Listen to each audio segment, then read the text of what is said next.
आगे हम रन को देखते हैं जो कि ब्रेकफास्ट के लिए लॉयड को बुलाने आती है, लेकिन रूम के अंदर लॉयड उसे कहीं नहीं दिख रहा था। तभी उसे पीछे से कुछ आवाज आती है, और भी सुनिए क्या हाल है। उसकी आवाज सुनकर रन डर जाती है और लॉयड बताता है कि वो अपने प्रेजेंस को उसके सिखाए हुए मानव ब्लॉक टेक्निक से छुपा पाया था। वो ये देखकर इम्प्रेस हो जाती है क्योंकि इस स्किल को सीखने में उसे 1 साल लग गए थे, और वो कहती है कि लॉयड बहुत अमेजिंग है। लेकिन तभी वो रियलाइज करती है कि वो उसकी मेड है और हड़बड़ाते हुए उससे कहती है कि मास्टर कमाल के हैं, यहाँ पर तुम्हें काम करते हुए तो काफी समय हो गया, तुम्हें अभी तक आदत नहीं हुई। रन कहती है कि अभी भी उसे थोड़ा समय लगेगा, सिल्फा उसे सारी चीजें सिखा रही है, लेकिन वो बहुत ज्यादा स्ट्रिक्ट है और उसे सही तौर तरीके सीखने में काफी दिक्कत हो रही है। लेकिन वो प्रॉमिस करती है कि वो जल्दी सब कुछ सीख जाएगी। जब आसपास कोई ना हो तो मुझसे नॉर्मल तरीके से बात कर सकती हो। लेकिन तभी वहाँ पर सिल्फा आ जाती है और लॉयड से कैजुअल तरीके से बात करने के लिए रन की खटिया खड़ी करने लगती है। इसके बाद हम सिविलियंस को देखते हैं जो कि डीमंस की मचाई हुई तबाही को ठीक कर रहे थे। दूसरी तरफ लॉयड गालालेओ के जालों पर उछल रहा है। वहीं लॉयड के फादर ने लॉर्डस का गवर्नर चुनने की उसे पावर दी थी और उसने गालालेओ को चुना है। इसके बाद वहाँ बेबीलोन आता है और कहता है कि डीमन ने बहुत ज्यादा तोड़फोड़ मचा दी थी, तो सारी चीजों को रिपेयर करने में समय लगेगा। अब मैं इस सिटी का गवर्नर हूँ, मैं इसकी हालत दोबारा वैसी नहीं होने दूंगा, पर डीमन से बचने के लिए हमें किसी चीज की जरूरत होगी। अगर तुम एक डिमोनिक राय सुनना चाहो तो मैं तुम्हें डिवाइन सोर्सरी सजेस्ट करना चाहूंगा। लेकिन वो लोग नहीं जानते थे कि ग्रिम एक डीमन है, तो ये सुन के वो सभी लोग हैरान हो जाते हैं क्योंकि अब तक उन्हें लग रहा था वो बस एक बकरी है। तुम सबका दिमाग खराब है क्या? कौन सी बकरी में ताकत होती है? लपर झंडू से।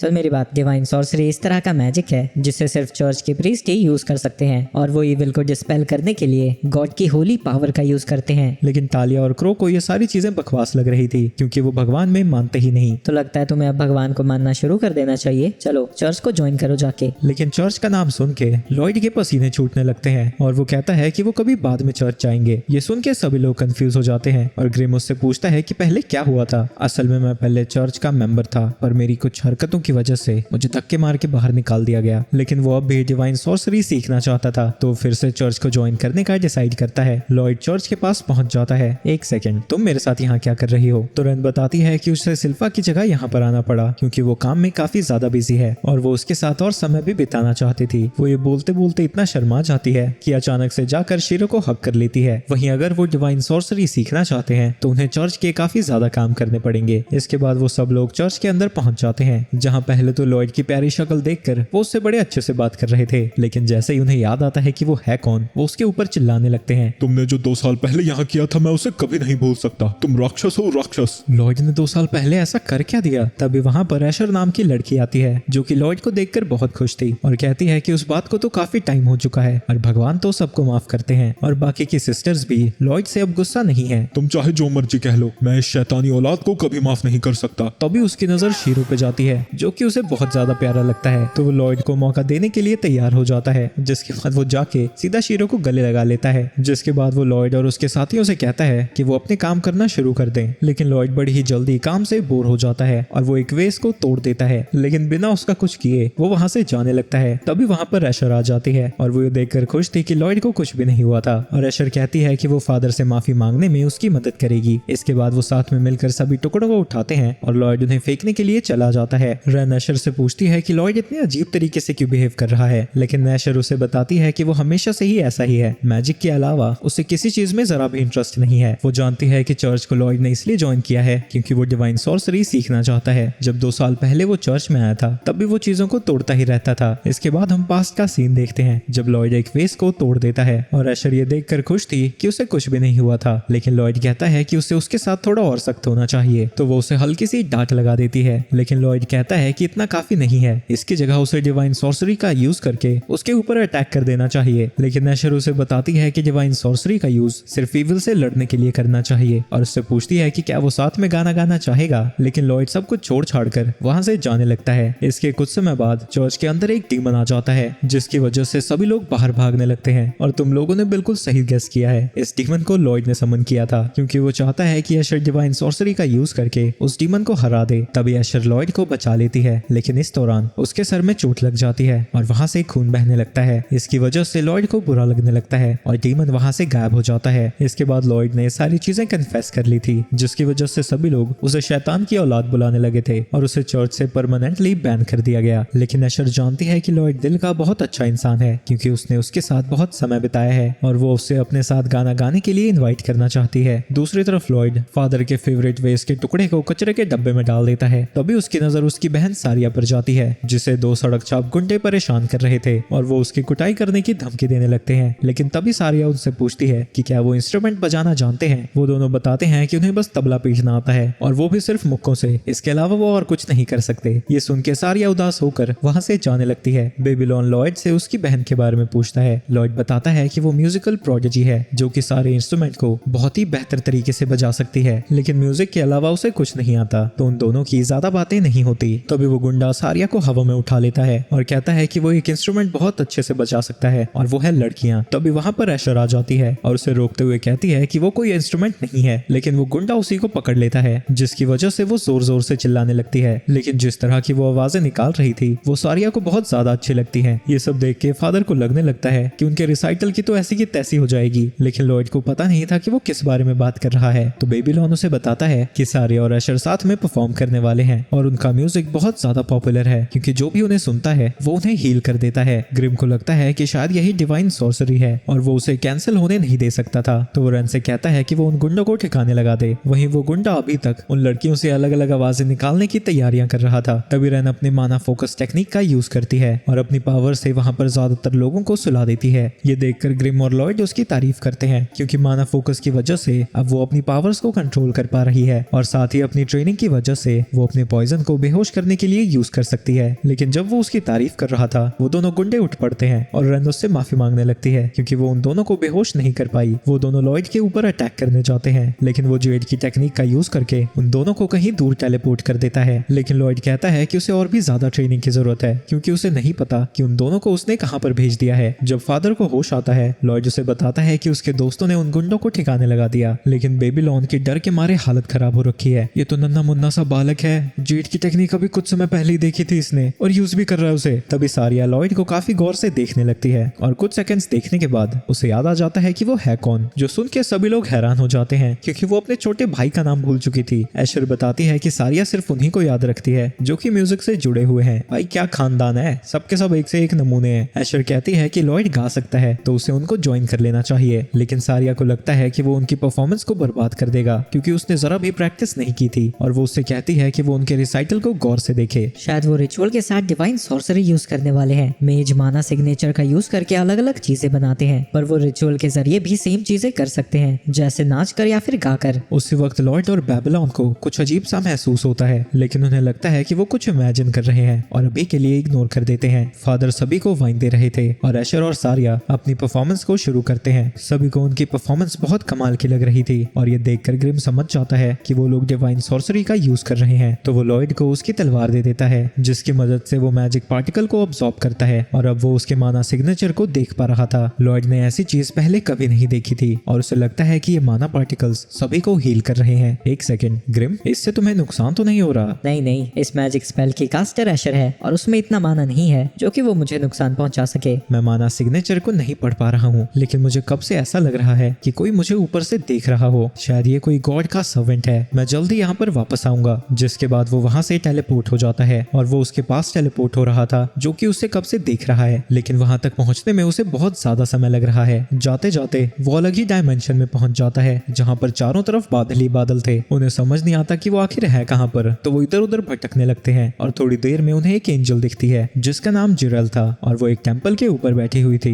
यही तो है जो कि मुझे देख रहा था। लेकिन तभी उन लोगों को पता लगता है कि वो असल में उन दोनों लड़कियों को परफॉर्म करता हुआ देख रहा था, क्योंकि वो उन दोनों का बहुत बड़ा फैन है और वो सिर्फ उनके पसीने की खुशबू सूंघने के लिए ह्यूमंस की दुनिया में जाने को तैयार है। भाई क्या बना दिया इसे। लॉयड उसके ऊपर बादल फेंकने लगता है, जो देख के जिरल उसके ऊपर भड़क जाता है, लेकिन तभी उसके दिमाग की घंटी बजती है और उसे समझ नहीं आता कि एक ह्यूमन यहाँ पर कर क्या रहा है, क्योंकि एक डायमेंशनल दीवार ह्यूमंस की दुनिया और पैराडाइज को अलग रखती है। लॉयड उससे कहता है कि वो उसे डिवाइन सॉर्सरी सिखाए, लेकिन एंजल को लग रहा था कि उसकी खूबसूरती को देखकर उन सबका दिमाग खराब हो गया है और वो कहता है कि अगर वो लोग चाहे तो उसके पैरों को चूम सकते हैं। ये सब सुन के ग्रिम को गुस्सा आ जाता है और वो उससे कहता है कि वो बकवास बंद करे और चुपचाप उन्हें डिवाइन सॉर्सरी सिखाए, नहीं तो वो सबको बता देंगे कि वो ऐशर और सारिया के साथ क्या क्या करने की बातें कर रहा था। लेकिन जिरेल कहता है कि वो जिसे चाहे बता सकता है, उस जैसे टिंगू डीमन पर कोई भरोसा नहीं करेगा। जिरेल कहता है कि वो डिवाइन सॉर्सरी सिखा सकता है, लेकिन सिर्फ उन्हीं को जो इसके लायक हैं, और उन दोनों को यहाँ से दफा होने को कहता है, लेकिन लॉयड जाने से मना कर देता है। तो जिरेल अपने लक से स्पेल का यूज करके डिवाइन स्वॉर्ड्स को समन करता है और उनसे लॉयड के ऊपर अटैक कर देता है, लेकिन लॉयड अपने बैरियर मैजिक का यूज करके खुद को बचा लेता है। दूसरी तरफ बेबीलोन रन से पूछता है कि जाने से पहले लॉयड ने कुछ कहा था। रन कहती है कि उसने महसूस किया था कि कोई उसे घूर रहा है। बेबीलोन कहता है कि उसने कुछ और सेंस किया था और वो इन्वेस्टिगेट करने के लिए बाहर जाने लगता है। इसके बाद हम वापस से उन दोनों की फाइट को देखते हैं जहां लॉयड जिरियल के अटैक्स को डिफ्लेक्ट कर रहा था और कहता है कि डिवाइन सॉर्सरी काफी मजेदार है क्योंकि उसकी तलवारें स्टील जितनी मजबूत हैं और वो उसे अब्सॉर्ब भी नहीं कर पा रहा क्योंकि वो मैजिक नहीं बल्कि असली ऑब्जेक्ट जैसी हैं। तो वो अपनी तलवार को वापस ग्रिम को दे देता है। उसे लगता है कि लक्सस तलवारें माना से बनी है और वो देखना चाहता है कि आखिर वो कितनी ज्यादा ताकतवर है। तो वो हवा में कूद जाता है और जिरल के ऊपर 4 बड़े बड़े मैजिक बॉल से अटैक करता है। उसके अटैक को देखकर जिरल की भी फट जाती है और वो ये देखकर हैरान था कि उसने रेल्म की दीवार में 4 छेद कर दिए हैं। तभी अचानक से लॉयड उसके पीछे आ जाता है। हैं, तुम अटैक को डॉज क्यों कर रहे हो यार? वो लॉयड के ऊपर तलवार घुमाता है और कहता है कि उसके लक्सस इनविंसिबल हैं, लेकिन वो उसके तुच्छ मैजिक से अपने लक्सस को टच नहीं होने देना चाहता और इसीलिए उसने उसके अटैक को डॉज किया था। वहीं उसे लग रहा था कि लॉयड उससे डर के भाग चुका है, लेकिन वो तो टेंपल पर जाकर खड़ा हो रखा था और कहता है कि वो लक्स की मजबूती को चेक करना चाहता है। मुझ पर एक्सपेरिमेंट करने के बारे में सोचने की भी तुम्हारी हिम्मत कैसे हुई? मुझे तुम्हारे अटैक्स छू भी नहीं पाएंगे, मैं सबको डॉज कर लूंगा। तो लॉयड जेड की टेक्निक का यूज करके जिरियल के चारों तरफ पोर्टल्स बना देता है और एक ही बार चारों तरफ से उसके ऊपर अटैक करता है, लेकिन जिरियल किसी तरह उसके अटैक से बचकर निकल जाता है।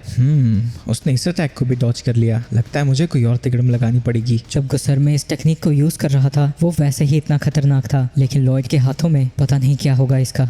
लॉयड, अगर तुम ऐसे ही करते रहे तो वो मर जाएगा। कैसी पागलों वाली बातें कर रहे हो ग्रिम? याद है उसने कहा था उसका लक्सा इनविंसिबल है, इससे क्या हो जाएगा? इसके बाद लॉयड एक पोर्टल बनाकर जिरल के ऊपर अटैक कर देता है, लेकिन वो फिर से उसके अटैक को डॉज कर लेता है। जिरल, प्रिंस लॉयड तुम्हें नहीं मारना चाहते, तो बेहतर यही होगा कि तुम उन्हें डिवाइन सॉर्सरी सिखा दो। लेकिन जिरल फिर से कहता है कि उसका लक्सा इनविंसिबल है और वो कभी उसे हिट नहीं कर पाएगा। एक सेकंड, अटैक करने से पहले मुझे टेलीपोर्टेशन स्पेल यूज करना पड़ रहा है, इसलिए वो हर बार डॉज कर पा रहा है। जिरल कहता है कि उसने लॉयड की सारी ट्रिक्स देख ली हैं और अब वो लॉयड के ऊपर अटैक करने जाने लगता है। ये देख के ग्रिम को फिक्र होने लगती है, लॉयड की नहीं जिरल की। और जब जिरल लॉयड को हिट करने वाला था उसी वक्त लॉयड अपने स्पेल को एक्टिवेट कर देता है। जिरल उसे ब्लॉक करने की कोशिश करता है, लेकिन उसके डिफेंस टूट जाते हैं। मैं तुम्हें फिर से कह रहा हूँ, हथियार डाल दो। लेकिन जिरल हार नहीं मानता और कहता है कि उसके लक्सा टूट भले ही गए हों, लेकिन वो इन्फिनाइट हैं और वो जितनी मर्जी बार उन्हें रिपेयर कर सकता है। ये सुन के लॉयड और भी ज्यादा इंटरेस्टेड हो जाता है और जानना चाहता है कि वो कितनी बार उसे रिपेयर कर सकता है और वो फिर से जिरल के ऊपर अटैक करने की तैयारी करने लगता है। ये देख के वो डर जाता है और कहता है कि वो सब कुछ झूठ बोल रहा था, लेकिन लॉयड के कानों तक उसकी आवाज नहीं पहुंचती और वो उसके ऊपर अटैक कर देता है। लॉयड देखता है कि जिरल ट्रांसपेरेंट हो रखा था और ग्रेम उसे बताता है कि ऐसे बींग्स माना से बने होते हैं, तो सारा माना खत्म होने की वजह से वो ऐसा हो गया है। चलो, मुझे ये तो पता लग गया कि वो ना ही इनविंसिबल है ना ही इन्फिनाइट, लेकिन माना से फिजिकल ऑब्जेक्ट बनाए जा रहे हैं। ये भी काफी इंटरेस्टिंग है। जिरल सोचता है कि क्योंकि वो तो मरने वाला है, अब लॉयड डिवाइन सॉर्सरी नहीं सीख पाएगा, लेकिन तभी लॉयड उसमें अपना माना ट्रांसफर करने लगता है और कहता है कि वो उसे डिवाइन सॉर्सरी सिखाए, लेकिन असल में उसने कुछ ज्यादा ही माना दे दिया था क्योंकि अब वो फूला हुआ भटूरा लगने लगा है। वहीं जिरल को लॉयड की पावर्स इंटरेस्टिंग लगती है और वो किसी तरह उन्हें छीनना चाहता है। मैं तुम्हें डिवाइन सॉर्सरी सिखा सकता हूँ, पर हमें कॉन्ट्रैक्ट बनाना होगा। लेकिन असल में वो उसे पोजेस करना चाहता है ताकि वो अर्थ पर जाकर उन दोनों कुड़ियों से मिल सके। वो अपने स्पेल से लॉयड की बॉडी पर कंट्रोल करने की कोशिश करता है और उसे लगता है कि उसका प्लान काम कर गया, लेकिन तभी उसे पता लगता है कि वो लॉयड का हाथ बन चुका है। ये देखकर ग्रिम उसके ऊपर हंसने लगता है। अरे बेवकूफ, लॉयड के पास तुमसे ज्यादा माना है, तो उल्टा उसने तुझे ऑब्जॉर्ब कर लिया, गधे। लॉयड उससे पूछता है कि क्या पैक्ट पूरा हो चुका है। हाँ बिल्कुल, अगर कोई डिवाइन सॉर्सरी यूज करना चाहता है तो एक एंजल को कास्टर की सोल के ऊपर माना सिग्नेचर बनाना होता है और क्योंकि वो उसके साथ जुड़ चुका है वो अब डिवाइन सॉर्सरी का यूज कर सकता है और लॉयड को लगता है कि ये काफी इंटरेस्टिंग और पावरफुल है। वहीं ग्रिम सोचने लगता है कि अब लॉयड के पास इतनी ताकत है कि वो नर्क और स्वर्ग दोनों पर राज कर सकता है, लेकिन तभी लॉयड कहता है कि उसे अच्छा नहीं लग रहा है क्योंकि उसे नई चीजें सीखना बहुत पसंद है, लेकिन उसने डिवाइन सॉर्सरी कुछ ज्यादा ही जल्दी सीख ली। इसके बाद लॉयड लक्सा स्पेल को कास्ट करने की कोशिश करने लगता है और जिरल उसे बताता है कि उसकी फॉर्म यूजर के ऊपर डिपेंड करती है और उसे सबसे पहले तलवार बनाने की कोशिश करनी चाहिए। लॉयड स्पेल को कास्ट करना शुरू कर देता है और अब क्योंकि जिरल उसके साथ जुड़ चुका था वो सेंस कर पाता है कि लॉयड बिल्कुल प्योर और इनोसेंट है, बिल्कुल उस इंसान की तरह जिससे वो काफी साल पहले मिला था। लेकिन जब लॉयड स्पेल को कास्ट करना खत्म करता है उसने एक बड़ा सा मॉन्स्टर बना दिया था जो कि रेल्म को डिस्ट्रॉय करने लगता है। ये देख के वो दोनों डर जाते हैं। प्रिंस लॉयड, आप क्या कर रहे हैं? रुक जाओ। रुक जाऊं? पर अभी तो ये बंदी पूरी भी नहीं हुई। और जिरल को समझ आता है कि उसका लक्सा इतना अलग इसलिए दिख रहा है क्योंकि उसका माना पूल बहुत ज्यादा है और उसकी पर्सनैलिटी भी अलग है और वो मॉन्स्टर का लुक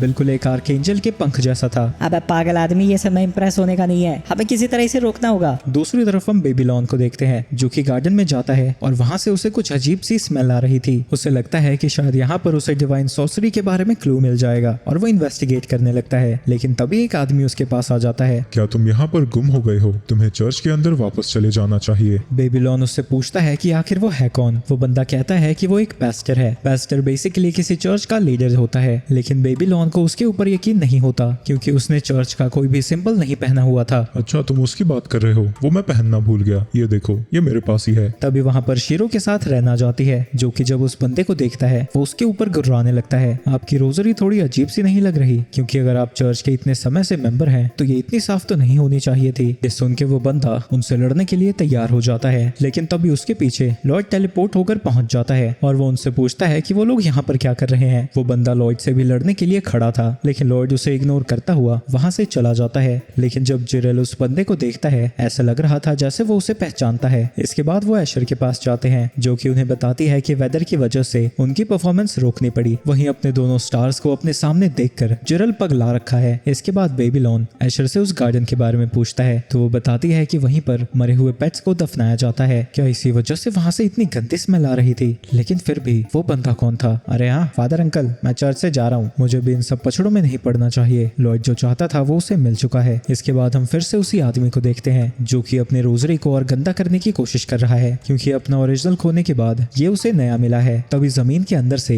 एक अजीब सा क्रीचर बाहर आने लगता है। फिक्र मत करो, उन लोगों का पीछा करने की कोई जरूरत नहीं है। हमें बस सिक्योरिटी बढ़ानी होगी। जिस दिन का हमें इंतजार था वो जल्द ही आने वाला है। इसके बाद जिरल लॉयड के दोस्तों को भी लक्सा बनाने में मदद करता है। लॉयड कहता है कि जितने ज्यादा लोग इसका यूज कर पाएंगे उतने अच्छे से वो एक्सपेरिमेंट कर पाएगा और वो जिरल से कहता है कि वो उनके लिए भी एक पाथ बना दे ताकि वो बिना रिचुअल के डिवाइन सॉर्सरी को यूज कर पाए। वो तो सिर्फ मैंने आपके लिए किया था और एक और बंदे के लिए, मैं इनके लिए वो नहीं करूंगा। चलो वो सब ठीक है, क्या तुम ग्रिम की तरह अपना साइज छोटा नहीं कर सकते ताकि कम लोगों का ध्यान तुम पर जाए? मैं कर सकता हूँ, पर मैं इस घटिया बकरे जैसा क्यों दिखूं? अब ये मत कहना, अपने साइज को तुम छोटा भी नहीं कर सकते। लेकिन ये सुन के जिरल चिढ़ जाता है और खुद को एक पीली सी बर्ड में ट्रांसफॉर्म कर लेता है। तो प्रिंस लॉयड, मेरी नई ट्रांसफॉर्मेशन कैसी लगी? लेकिन लॉयड उसे पूरी तरह से इग्नोर कर रहा था और अपने चाय पीने में व्यस्त है। इसके बाद जिरल उन्हें बताता है कि एशर प्यूरिफिकेशन क्लास की डिवाइन सॉर्सरी यूज कर रही थी जो कि इविल क्रीचर्स को खत्म कर देती है। इसके बाद वहां पर वो दोनों गुंडे आ जाते हैं जो कि लॉयड को देखकर उसके ऊपर अटैक करने वाले थे और हमें पता चलता है कि वो लोग लॉर्डेस के रहने वाले हैं और गैलीलिया के लिए काम करते हैं। मास्टर लॉयड, मैं नहीं जानता कि यहाँ पर क्या हो रहा है, पर इनकी गलती के लिए मैं अपनी उंगलियां आपको ऑफर करना चाहता हूँ। वहीं उन गुंडों को समझ नहीं आ रहा था कि वो लोग इस छोटे से बच्चे से इतनी इज्जत से क्यों बात कर रहे हैं और वो उसके ऊपर अटैक करने जाते हैं। लेकिन लॉयड अपने ग्लो स्पेल का यूज करके उनका हृदय परिवर्तन कर देता है और वो दोनों अब बड़े ही अच्छे इंसान बन चुके हैं और वो लॉयड से माफी मांगने लगते हैं और कहते हैं कि जो उन्होंने उसकी बहन के साथ किया था वो उसके लिए भी माफी मांग लेंगे। वहीं जब जिरल को पता लगता है कि उन दोनों ने क्या किया था वो उन्हें मारने के लिए जाने लगता है और उन लोगों से पूछता है कि रेन और बेबीलोन ने इन दोनों को क्यों नहीं पहचाना था। कालिया कहती है कि वो लोगों से थोड़ा दूर रहते थे इसलिए वो उन्हें नहीं जानते। दूसरी तरफ हम बेबीलोन को देखते हैं जो कि अभी तक चर्च में ही है और उसका बनाया हुआ खाना उन्हें बहुत ज्यादा पसंद आता है। लेकिन पेस्टर इस बात से दुखी था कि लॉयड एक दिन के बाद ही यहाँ से चला गया। वहीं जिरल ने बेबीलोन को भी डिवाइन सॉर्सरी सिखा दी है और जाने से पहले लॉयड ने उससे कहा था कि वो यहाँ पर सब चीजों का ध्यान रखे। इसके बाद लॉयड अपने घर में वापस आ जाता है। वहीं जिरल खुश था कि वो लॉयड के साथ आया है क्योंकि उसकी जिंदगी स्वर्ग से भी ज्यादा मस्त है। लेकिन उसका ठरकपना यहाँ पे भी बाहर आने लगता है तो ग्रिम खींच के उसे थप्पड़ मारता है। तभी एक कबर्ड से दूसरा लॉयड बाहर आता है जो देखकर जिरल कंफ्यूज हो जाता है। ग्रिम उसे समझाता है कि एक वुडन डॉल है जिसे कि लॉयड ने अपने छोटे मोटे काम करने के लिए बनवाया है। ये सुन के जिरल सोचने लगता है कि वो वुडन डॉल को पोजेस कर सकता है और फिर मेट्स के साथ नहाने जा सकता है। लेकिन ये सुन के ग्रिम फिर से उसे एक थप्पड़ मार देता है और कहता है कि अगर उसने डॉल को हाथ भी लगाया तो उसे वो जिंदा नहीं छोड़ेगा। आगे लॉयड कह रहा होता है कि वो गोल्स को मारने जाएंगे क्योंकि डिवाइन सॉर्सरी को टेस्ट करने के लिए अनडेड से लड़ना सबसे बेस्ट तरीका है। तभी वहां पर सिल्फा आ जाती है और लॉयड उससे कहता है कि वो उसके साथ गूल हंटिंग पर चले और वो तुरंत ही उसके साथ जाने के लिए तैयार हो जाती है। वो ग्रेट डेन ब्रिज की तरफ जाने लगते हैं जहाँ की कहा जाता है कि बहुत सारे गूल्स होते हैं, पर रन को यकीन नहीं होता कि उस जगह पर गूल्स रहते हैं क्योंकि उसके आसपास का एरिया बहुत ही चहल पहल वाला है। लॉयड सिल्फा से पूछता है कि क्या वो अपने सेंसेस का यूज करके गूल्स का पता लगा सकती है, लेकिन सिल्फा कहती है कि वो ऐसा नहीं कर पाएगी क्योंकि गूल्स और सड़े हुए खाने की स्मेल एक जैसी होती है। तभी वहां पर सेरिया और अशर आ जाते हैं जो कि उन्हें साथ में पैनकेक खाने के लिए इनवाइट करने आए थे। ये सुनते ही जिरल उनके साथ जाने के लिए उछलने लगता है लेकिन ग्रिम उसे चुप कर आता है और कहता है कि उन्हें पहले गूल्स को हंट करना है। पर लॉयड भी पैनकेक्स खाना चाहता था तो वो उनके साथ चले जाते हैं और ग्रिम कहता है कि ये पहली बार है जब उसने लॉयड को इतना एक्साइटेड देखा था। लॉयड कहता है कि पैनकेक्स इतने ज्यादा टेस्टी होते हैं कि उनका टेस्ट बिल्कुल मैजिक जैसा लगता है और सारिया उसे टिप्स देने लगती है कि उसे पैनकेक्स को कैसे खाना चाहिए। इसके बाद वो सभी लोग पैनकेक्स खाने लगते हैं और एशर उनसे पूछती है कि वो लोग यहाँ पर क्या कर रहे हैं, तो वो उसे बताते हैं कि वो यहाँ पर गूल्स को हंट करने आए हैं। एशर उन्हें बताती है कि बहुत सारे लोगों ने चर्च का सहारा लिया है क्योंकि उनके ऊपर गूल्स ने अटैक किया था और उसे उन एरियाज के बारे में बताती है जहाँ पर गूल्स को देखा गया था, लेकिन जितने एडवेंचरर्स भी उन्हें मारने के लिए गए थे वो सब अभी मिसिंग है। वहीं इन सब चीजों की वजह से सारिया नहीं चाहती थी कि उनकी परफॉर्मेंस फिर से कैंसिल हो जाए क्योंकि इस बार किंग और पोप दोनों उनकी परफॉर्मेंस को अटेंड करेंगे। आगे रैन सभी गूल्स को हराने के लिए बहुत ज्यादा एक्साइटेड है क्योंकि वो नहीं चाहती कि गूल्स बाकियों की जिंदगी को तबाह करना जारी रखें। इसके बाद वो ग्रेट डीन ब्रिज के पास पहुंच जाते हैं पर रैन को समझ नहीं आता कि यहाँ पर गूल्स आखिर होंगे कहाँ। तो लॉयड बताता है कि वो जरूर नालियों की तरफ होंगे। वहीं सेंसस तेज होने की वजह से शीरो और सिल्फा को पहले ही बदबू आने लगती है, लेकिन लॉयड अंदर जाना चाहता था क्योंकि उसे मिसिंग एडवेंचरर्स की फिक्र हो रही है, खासकर उसकी जिसे उसने पहले भेजा था। तो अभी सोर्स में से टाओ बाहर आती है जो कि उसे गले लगा लेती है और वो खुश थी क्योंकि लॉयड को उसकी फिक्र हो रही थी। तो अभी सिल्फा उसके टकले पर मारती है और बताती है कि लॉयड यहाँ पर सिर्फ इसलिए आया है क्योंकि वो अपनी डिवाइन सॉर्सरी को टेस्ट करना चाहता था। आगे लॉयड उससे पूछता है कि क्या गूल्स स्टोर के अंदर छुपे हुए हैं, पर टाओ उसे बताती है कि जब वो अंदर थी वो खो गई थी और उसे कुछ भी नहीं मिला, लेकिन जैसे ही उसने लॉयड की प्रेजेंस फील की वो वहां से बाहर निकल पाई। टाओ बताती है कि सूअर्स के अंदर वो ची का यूज नहीं कर सकती तो वहां से जाने लगती है। बस इतनी सी बात, तुम्हें उसकी चिंता करने की कोई जरूरत नहीं है। जिसके बाद वो प्यूरिफिकेशन मैजिक का यूज करके वहां से सारे डार्क मायाज़मा को खत्म कर देता है। इसके बाद वो सूअर्स के अंदर चले जाते हैं जहां जाने पर उन्हें पता लगता है कि लॉयड के मैजिक ने उस एरिया के अंदर सब कुछ साफ कर दिया था और इसकी वजह से टाओ पहले की तरह थकी हुई महसूस नहीं कर रही थी, लेकिन चीजें अब इतनी ज्यादा चमचमा रही थी कि ग्रिम को उन सबसे तकलीफ होने लगती है और हवा साफ होने की वजह से टाओ भी की का यूज कर पा रही थी। तो वो अपनी स्पेशल डिटेक्शन स्किल का यूज करके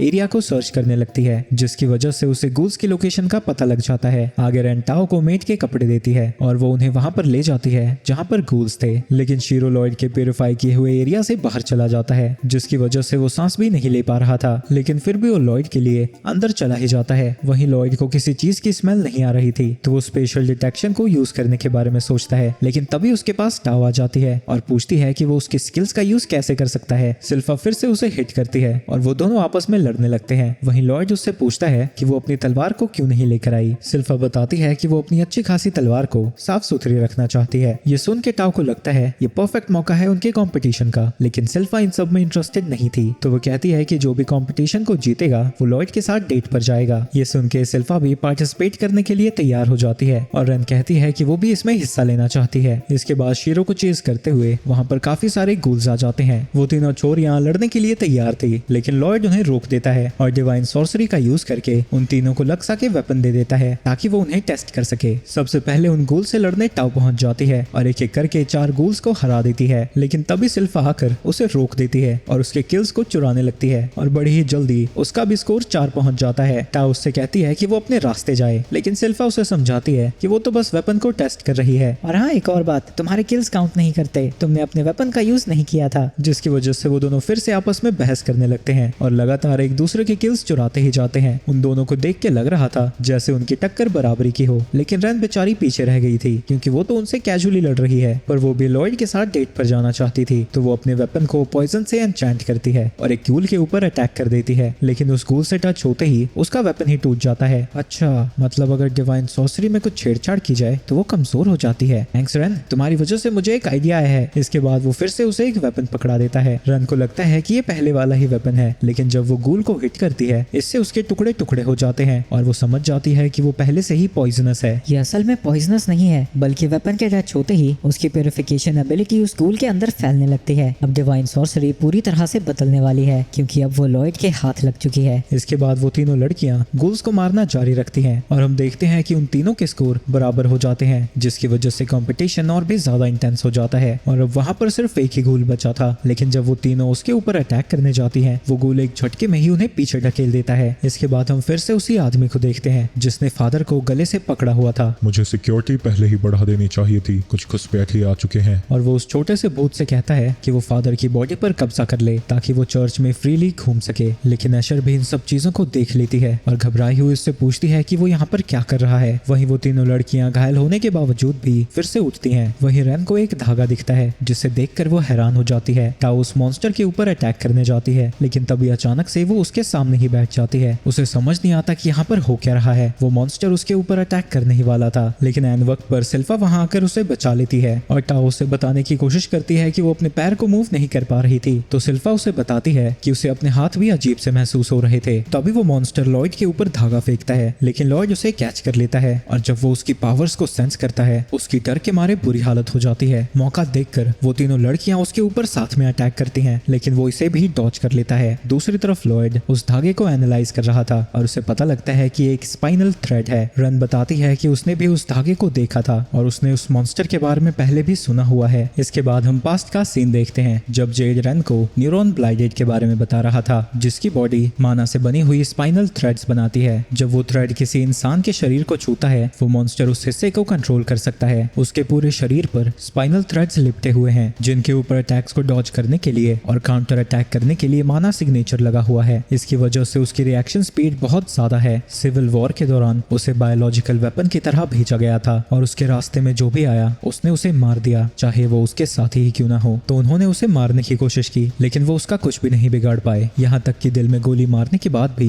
वो जिंदा बच गया था। आखिर में एक क्लिफ पर धमाका करके उसे समुद्र में गिरा दिया गया और पूरे समय वो बुरी तरह से तड़प रहा था। वहीं प्रेजेंट में वो तीनों लड़कियां अब स्पाइनल थ्रेड्स को देख पा रही थी। वहीं सिल्फा को समझ नहीं आता कि वो मूव कैसे कर पा रहा है, जबकि उसकी मौत पहले ही हो गई है। रन को लगता है कि शायद ये उसके ऑटोमेटिक रिफ्लेक्सेस की वजह से है, लेकिन लॉयड को नहीं लगता कि वो एक खूल है, क्योंकि उसके पास अभी भी उसकी पुरानी मेमोरीज हैं। टाओ कहती है कि उन्हें ये सब छोड़कर बस उसके ऊपर अटैक करने पर फोकस करना चाहिए और वो उसके थ्रेड्स को डॉज कर लेंगे। लेकिन तभी वो देखते हैं कि वो थ्रेड्स उनके चारों तरफ है, जिसके बाद वो उन्हें जमीन पर पटक देता है। इसके बाद हम फिर से उसी आदमी को देखते हैं जिसे वो रेत कहता है कि वो एशर को पोजेस करना चाहता है, क्योंकि उसका फिगर उसे बहुत अच्छा लग रहा है। वो घोस्ट उसे पोजेस करने जाने लगता है, लेकिन तभी बेबीलोन उसके ऊपर अटैक कर देता है और साथ ही उस आदमी के हाथ में भी चाकू घुसा देता है। लगता है तुम भगवान के रास्ते से भटक गए हो, मेरे साथ भजन गाना चाहोगे? मेरे पास इन सब फालतू चीजों का समय नहीं है। जिसके बाद वो अपनी बॉडी को अजीब तरीके से ट्रांसफॉर्म कर लेता है। वहीं तीन सेक्सी लड़कियों को नीचे गिरा हुआ देखकर जिरल को उस मॉन्स्टर के ऊपर गुस्सा आने लगता है। वहीं वो तीनों लड़कियां फिर से उठ खड़ी होती हैं और अब वो उसके लड़ने के तरीके को समझने लगी थी। वो फिर से अपने स्पाइनल थ्रेड से उन्हें पकड़ने की कोशिश करता है, लेकिन वो तीनों उससे बचकर मॉन्स्टर के पास पहुंच जाती हैं। लेकिन इसके बावजूद भी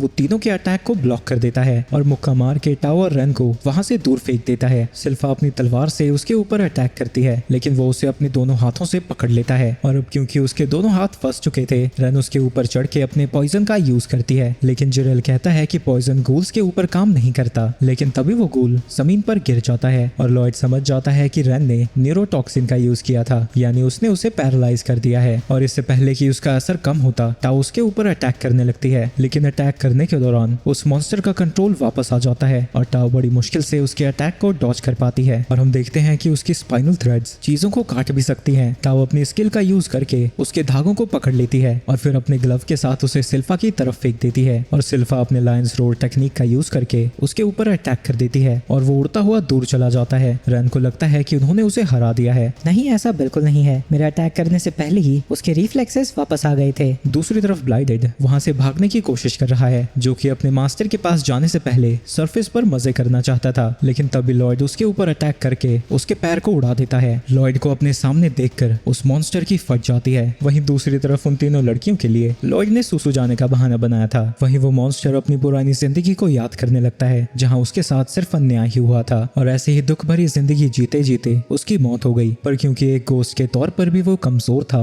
वो किसी ताकतवर इंसान को कंट्रोल ही नहीं कर पाया, तो उसका बदला अधूरा ही रह गया। लेकिन तभी उसे उसका मास्टर मिला, जिसने उस मॉन्स्टर की बॉडी उसे दिखाई और उस बॉडी का यूज करके उसने उन सबसे बदला ले लिया जिसने उसे सताया था। लेकिन इसके बाद उसके पास करने के लिए कुछ भी नहीं था, तो वो अपने मास्टर के पास वापस आ गया और उसका मास्टर ही उसकी दुनिया बन गया। इसके बाद हम प्रेजेंट में वापस आते हैं, जहां लॉयड अपने लक्सा का यूज करके एक जायंट एंजल को समन करता है। उसे देखकर ब्लाइडेड और भी ज्यादा डर जाता है और वहां से भागने के बारे में सोचने लगता है, लेकिन तभी उसे अपने मास्टर की याद आती है और उसे लगता है कि लॉयड उनके लिए खतरा हो सकता है। तो डर के मारे कांपने के बाद भी वो उससे लड़ने का डिसाइड करता है। वो अपने पैर को वापस से सिल के जोड़ लेता है और लॉयड के ऊपर अटैक करने जाने लगता है। वो एंजल के सभी अटैक को डॉज कर रहा था, लेकिन इस दौरान उसका एक हाथ कट जाता है, लेकिन इसके बावजूद भी वो नहीं रुकता और लॉयड की तरफ बढ़ता ही जाता है। लेकिन लॉयड के पास जाकर वो उसके बैरियर से टकरा जाता है और रियलाइज करता है कि उसके पास जीतने का कभी कोई चांस था ही नहीं। लेकिन जब वो गिरने वाला था वो एंजल उसे कैच कर लेती है और लॉयड ये देखकर खुश था